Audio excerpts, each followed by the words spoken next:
So with that, I'd like to call to the stage the person which is responsible for CNBC being here, for them transmitting. She's been a friend for many, many years, as I appeared in her show many times while I was the CEO of Terramark. My close and dear friend and big believer, Melissa Lee. Hi, Melissa. And then next, I had the fortune, as we were doing this thing, to have met an individual about 4 years ago who heads a very significant financial powerhouse headquartered in London and New York. And we became good friends, we became trusted partners. And as we launched CYXTERA, he became the person that believed in it, Corley. So I'm very, very proud to introduce my partner, Justin Bateman. Justin. You go here. Annie, here you go. No, go ahead. Well, that was quite a pitch. I'm sure many of you agree. And Manny, when I first learned that you were jumping in to a startup again, I thought, wow.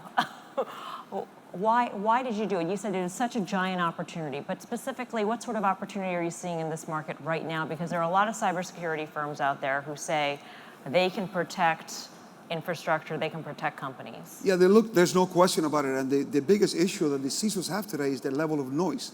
There's one of the largest security shows, as you know, Melissa, in the world is a show called RSA. It happens every year in San Francisco. And this year, it was crazy. There's thousands of companies. But what happens is that fundamentally, security is broken. This is why we believe this opportunity is so big. Fundamentally, you have to change the way you're protecting the overall environment. And what you see today is that a lot of people telling you that they can secure it. It's obviously not working, right? We have an incredible product set that has been proven, tested, tens of thousands of concurrent users that are actually able to do security in a totally different way. We believe it's a big wave. By the way, we're not the only ones. This was one of the pioneers, and this was also Google. They have something called Beyond Corp, which is it's a zero trust zone, and where you pair one individual. Let's say when Dr. Frank gets to his office, you know, he can see everything because he's the president of the university, but that doesn't mean that everybody should see everything within the network. So that fundamental difference makes what we believe CYXTERA to be really a gigantic opportunity for us to grow and build a great company. That's the only reason why I came back in, because, you know, I do love what I was doing before, but I guess I'm a junkie and I couldn't pass what I believe will be a once-in-a-lifetime opportunity. Justin, why did you get interested in CYXTERA? What about that pitch convinced you that this could be a great investment for you? Yeah, so at BC, we manage around about $12 billion of capital currently. So we look for scale. We look for large investments. We also look for disruptive things. And fundamentally, we kind of look for two sorts of companies. Either companies that have lost their way, and we can help set them on the right path. They are typically larger companies. And on the other side, we look for earlier stage companies that I joke and comment and go, it's sort of in the adolescent phase of their trajectory and growing. And the CYXTERA combination that we put together, we merged together, actually has both.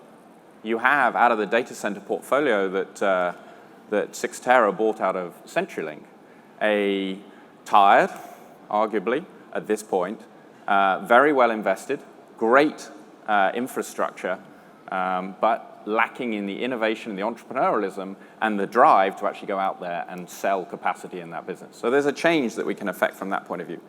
In the four software and technology companies that were part of Medina Capital previously, we saw the opposite, which is early stage companies that honestly could really benefit for size and scale and raising their profile in the overall cybersecurity and IT infrastructure landscape. And you put those two together, Manny gave some of the stats on the slides, 3,500 customers, 57 data centers in multiple countries around the world. Overnight, that transformed the scale and the presence of those technology solutions by simply being part of the group.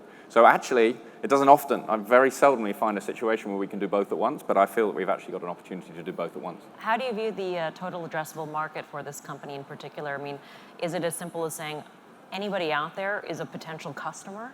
Yep. Simply, yes.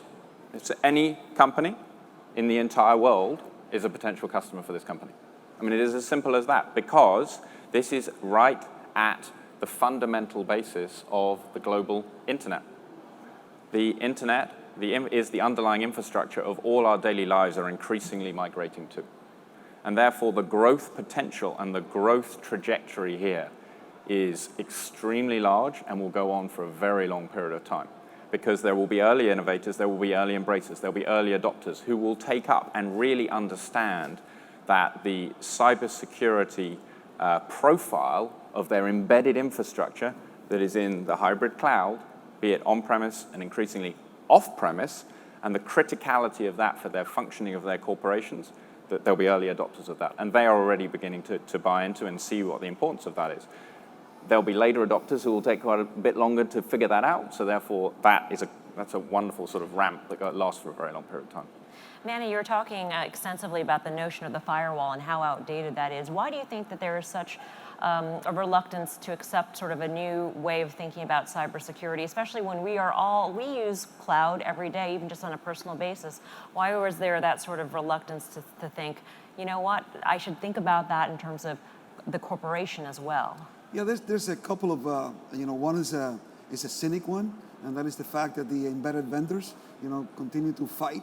I mean, you still, some of these so-called next generation companies are still 80-90% hardware, and that affects their balance, their P&L. And they've been there for a long time doing it. I think there's also change is difficult. When as I explained to you, your IT infrastructure, very rarely do you have the ability to stop, rip, and design everything new. So this has been growing over the last 20, 30 years, 40 years to the life of your enterprise. You've made acquisitions, you try to merge them together. So the IT becomes we call it in the Cubans call it arroz con mango, which is basically rice and mangoes, that doesn't make any sense. So basically, and that's really what happened today. So it's very difficult for you to come in and change, right? But what is happening now is that, for example, I was in Europe last week. It was chaos.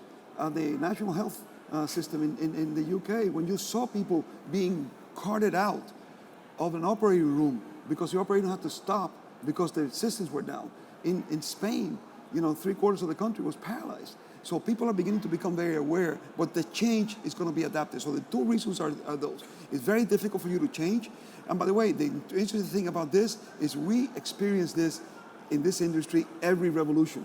When we were talking to people to bring your infrastructure out of your data center and put it in a co-location facility in the late 90s and early 2000s, that's never going to happen because it's very difficult. You want to hug your servers and you want to make sure that they're there with you. That happened. Then when virtualization came about, the change was even more difficult to implement because what do you mean I don't need to buy boxes and servers and I can buy one server that becomes 25? That change even took longer for them to implement. The security one, we believe, is bigger than both, because the security one impacts everybody. And I'm a big believer that notwithstanding how much forces try to fight it, that eventually market benefit, when you have a compelling reason to do it, end up winning. And that's what we're so excited about. I'd love to add something on that as well, which is if you turn it around the other way and go, well, fundamentally, and this is, I'm from the UK, I'm English, and I'll come back to some of the crises we've just had, which the UK seemed to be hit pretty hard, including the British Airways one. And you turn it around the other way and go, well, the US is unbelievably, in Silicon Valley particularly, and Miami now increasingly with this technology revolution that I believe is going on here, driven by eMerge as well, is you've got to have a business reason to drive technology forward. So you've got to have a business application. You've got to be something you're trying to do. It's got to be a problem you're trying to solve for a consumer or a business, somebody. So you try that. All these guys out here who are incredible, the entrepreneurs. They figure something out. There's a niche. There's something to go for. And you try and make it work. You don't try and make it secure before you figure it out. You figure out the solution. You do the solution. You drive it forward. And then you get to a certain scale and go, what's the risk to my business? Oh, I have a security risk. So it's a secondary feature. And more often than not, it only comes about, and the real question only comes about when the profile of those considerations and those risks reach a really critical level, i.e. crises. Okay. We have to have crises, and it happens in politics, it happens in economics, it happens in the way the capital market systems work. Remember the global financial crisis? But haven't we hit that point? No, correct. We haven't. You say we have. I think we've hit the moment to trigger everybody going, oh my goodness, there are creaks and cracks in the global internet infrastructure, and we are miles away from the To implementation follow up of on CNBC. what Justin is saying, for example, you hit, let's just talk here about Miami, right? Most of you, well, lots of you know this, the Napa of the Americas, which is in downtown Miami. We built and finished the Napa of the Americas in 2001, and this is a fantastic data center, Category 5 hurricane, blah, blah, blah. At that point, it was still the age of availability, but people were difficult to convince. In 2005, we had a hurricane called Wilma. That it wasn't one of the hardest hurricanes that hit us, but we were out of power for about 2 weeks. And at that point, since the late 90s, is the first time that the internet became a big deal. We had not had that interruption, and people had not understood how dependent they have become until all of a sudden they didn't have it. So we have pictures that will live with us forever of people with their servers in the back of their vans with cash money, please connect me. So that's a moment when things change, right? And the fundamental moment. We haven't had that September 11th moment in cyber yet. You don't get up, the audience here doesn't get up every day being concerned about this. And as now, it's happening more and more and more. The conversation at the boardrooms is now at a fever pitch, right? But you're getting up there, and then it's waned. I think lately, it's become even higher. So I think that the adapting of those changes is going to happen. And then once it happens, it just takes off. Right? Mm-hmm. So what will be, do you think, the Wilma moment for cybersecurity? Will there be a September 11th of cybersecurity? It doesn't necessarily have to be malicious in that it's a terrorist sort of infiltration, or could it just be an accident or some 23-year-old kid in some basement someplace? Yeah. I unfortunately don't think it's going to be an accident. I think unfortunately it's going to be intentional. I think the reason is because this war is very easy to carry out. You don't need to have heavy armaments, and all you need to do is really have the connectivity and a good brain. And there's so many elements out there in the whole world. Everybody has a counter and an offensive force. Everybody, from ISIS to nation states to thieves to good guys, bad guys. And I believe that, unfortunately, and a lot of my folks believe the same thing. It's a matter of not if, it's a matter of when. So what would it be? Obviously, the usual ones, right? Our power grid, nuclear plants, etc. But there's a lot that can happen that is so innocuous that can bring you down to a halt. Financial transactions, airlines flying. There's just so much that can, and it's happening right now. The British Airways, it was a power interruption. Okay, maybe, maybe. I'll take the Queen's word for it. But basically, you take a company like British Airways, Heathrow, a madhouse, thousands of flights. That's just one, right? And so it's and an interesting thing, Melissa, is that when people think about terrorist attacks, you think about AK-47s, you think about bombs going off, you think about airplanes, but you don't think about the enemy coming through your network, right? And that is really the most dangerous one. So. I think the only saving grace that might make a catastrophic event not happen is the scale here. It is so big. It is so fundamental to multiple nations and the entire infrastructure of the way that we live our lives that it is on the radar screens of the government. Right. It's not, oh yeah, okay, this is something that might go wrong over here, and it is underlying absolutely everything. So the profile within governments around the world it's not just boardrooms, it's the governments too. And so that raising a profile and the resources that are being committed and the research that is being done and the focus that's being placed on here, there is a chance that we avoid something truly catastrophic. That doesn't mean that it won't happen. We'll see. Is it so low a hard pitch for either the public sector or the private sector to spend on something in a preventive manner? That's always been the route for cybersecurity in the past. It's hard for a board to authorize a certain amount of money to be spent on something that may never happen in order to make sure that nothing happens. It's difficult to say that was worth it. Yeah, but and that's what I was talking about, the crisis. Yeah. And going, you need a crisis to happen before that happens. Right. But we're getting enough now with WannaCry and British Airways and and it's just increasingly coming up. I sit on a number of boards of companies, and we have the auditors coming in, to talk about risk of the financial statements and at audit committees and things like that. And that is now very high up, the questions that the auditors are now asking, what are you doing about cybersecurity? So there's pressure being applied in all sorts of different directions. Now, to answer your question, does that mean that ultimately the decisions are going to get made to spend money? We'll see. But I think the amount of pressure that's there is there's a decent chance that's going to happen, and it's going to happen pretty quickly. But even in terms of something like a WannaCry, I thought that was something that really captured even the public's attention and made every single newspaper was out there for a very long time. I mean, Manny, is that sort of, is the crisis of WannaCry over? No, it's not over by a long shot. I mean, it was even contained by accident. It wasn't even, we didn't even know how to contain it. And this wasn't even that sophisticated. You talk about a vulnerability in an old Windows operating system. I mean, it wasn't even terror. No, it's not over by a long shot. This is what I'm saying. This is really, really, really only the beginning. This is really the beginning of this war. And I tell you, we didn't feel it in the US because our cyber hygiene, notwithstanding everything that's happening, is a lot higher than it is in India and in China and even in Europe, and we didn't feel it that much. But all of a sudden, it was halted. I mean, it was just thoroughly. So yeah, I think it raised the profile. I'll tell you, the conversations are going on at a very high pitch. And if all I say, look, you have a certain amount of resources that you need to spend.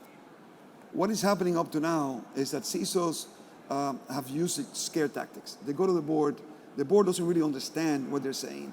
And the board comes up and reacts and says, well, if I don't fund what he says, and then that happens, or what she says in the case of Myrna, if that happens, what are they going to do? They're going to blame me, so I'm going to fund it. I'm going to fund it. I'm going to fund it. And then to your point, which is a very good one, nothing is happening to them internally.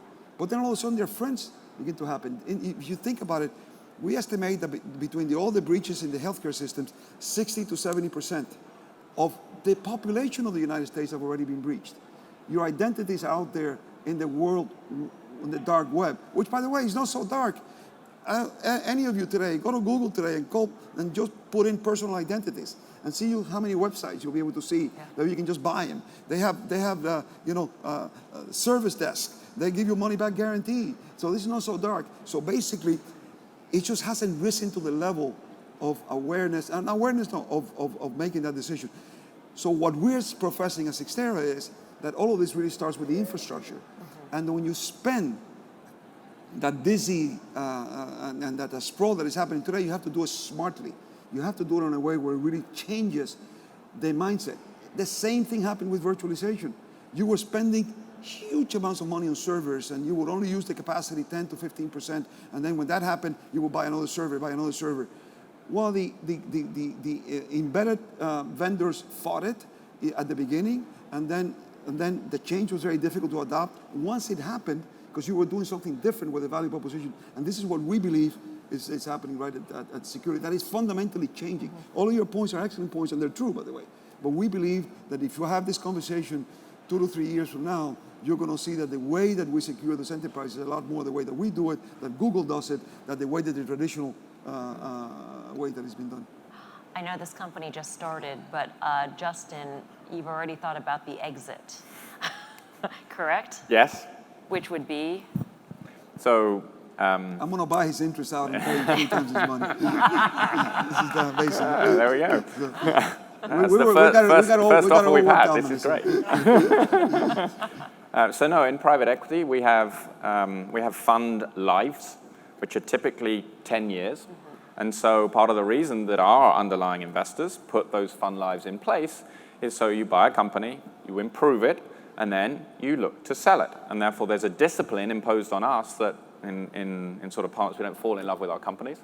And actually, that's good, because it means that you're bringing in fresh owners who might bring something else to the table. And that's important. It's a good corporate governance and dynamism, I believe, in overall fundamental corporate governance. So yes, we have to think about exit. We think about exit. You asked me before, hence you knew the answer to my first question.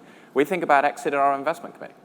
And so to answer your final question, given the size and scale of CYXTERA, and given the profile that we believe this company is going to have in a relatively short period of time, yeah, this could very easily be a future public company. That said, there are, in the tech space, some very, very deep-pocketed companies, So you Who can't... want to be in cybersecurity. Who want to be in cybersecurity. So you can't rule out that. But I think those two are the likely exit routes for us. This time around, Manny, and we're just about out of time, but this time around, does it make more sense in today's world for a company that's more of a hardware company to buy a company like a CYXTERA, as opposed to in the past when Intel bought a McAfee, or those sorts of arrangements? Yeah, so we believe that the traditional companies, the big hardware sales, are trying to change, and in this business, to do things organically is very difficult, because by the time you out of beta, I don't care how many developers you put on top of it, it passes right by you. So this is why you have this frenzy of acquisitions. So yeah, would it make sense eventually? Yes, but I mean, right now I am really focused with an incredible team in putting together an incredible company, and that's really my only vision today. I think if we build a company like we demonstrated in Terramark, I mean, we were not selling Terramark. On the contrary, we were, really, we had growing by leaps and bounds. But at the end of the day, if you focus on running a great company, creating a great team, there's going to be a lot of people that really want to have what you want, and at an interesting price. And last question, Manny, is it harder, easier, more fun to do it the second time around? Well, actually, for me, it's like the 9th time around. Ninth time around. I'm just a Terramark. So I mean, I'm just a masochist. What can I tell you? I'm just at this particular stage. I think I also have the advantage of experience, and I'm very proud of the fact that when you may have read when the company was announced that I said I was putting the band together again. I have not made one call to one of my team members that has not accepted it, because this is probably the most exciting opportunity that any of us has ever been involved in. So we certainly are accelerated with what we're going to create here. Okay, thank you very much. Thank you, Melissa. Manny Medina, Justin Bateman, thank you. Thank you, Justin. Good job. Thank you, Melissa. Thank you, Melissa, Manny.